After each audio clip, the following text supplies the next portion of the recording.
आज यूपीएस को ऑप्ट करने का अंतिम दिन है और पिछले कुछ महीने पहले हमारी कार्मिक मंत्रालय के साथ जो बैठक हुई थी उसमें भी हमने यूपीएस को लेकर के कुछ सुझाव रखे थे।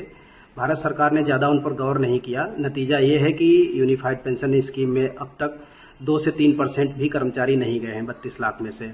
तो ये अपने फेल होने की दिशा में आगे बढ़ रही है। अभी तक सरकार ने इसकी अंतिम तिथि भी नहीं बढ़ाई है। तो जाहिर सी बात है, यूनिफाइड पेंशन स्कीम कल को जब रिपोर्ट आएगी तो ये फेल स्कीम घोषित होगी। हालांकि सरकार एनपीएस और ओपीएस के विकल्प में इसको लेकर के आई थी।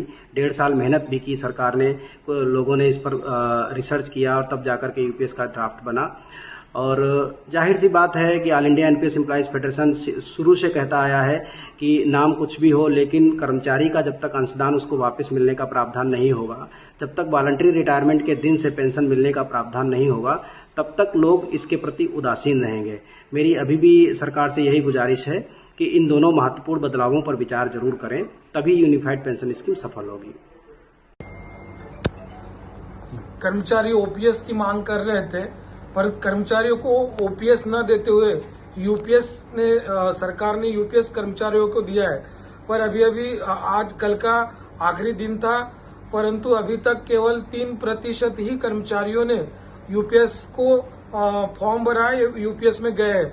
इसका साफ मतलब है सरकार ने जो यूपीएस योजना लाई है इसका विरोध कर्मचारी कर रहे हैं। यूपीएस योजना कर्मचारियों को मंजूर नहीं है। आने वाले 25 नवंबर को दिल्ली में एक बड़ा आंदोलन यूपीएस के खिलाफ होने वाला है। इस आंदोलन में ज्यादा से ज्यादा संख्या में सहभागी होने का मैं सबको आह्वान करता हूं और मैं आपके माध्यम से सरकार को बताना चाहता हूं, हमें ओपीएस ही चाहिए, यूपीएस कर्मचारियों को मंजूर नहीं है।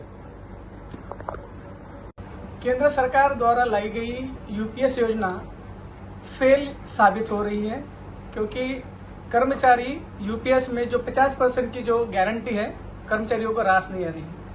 सरकार ने पहले 30 जून तारीख दी थी।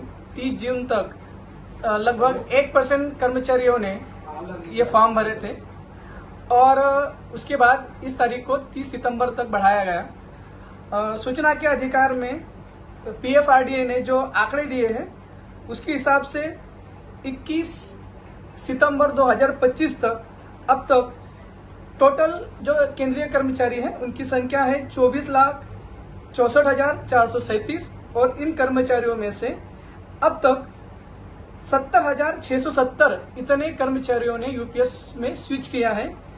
तो इसका आप परसेंटेज यदि निकाले तो यह परसेंटेज केवल 3% मात्र है और सरकार ने मतलब आरटीआई में इसका जो डिपार्टमेंट वाइड डाटा भी दिया है उसके हिसाब से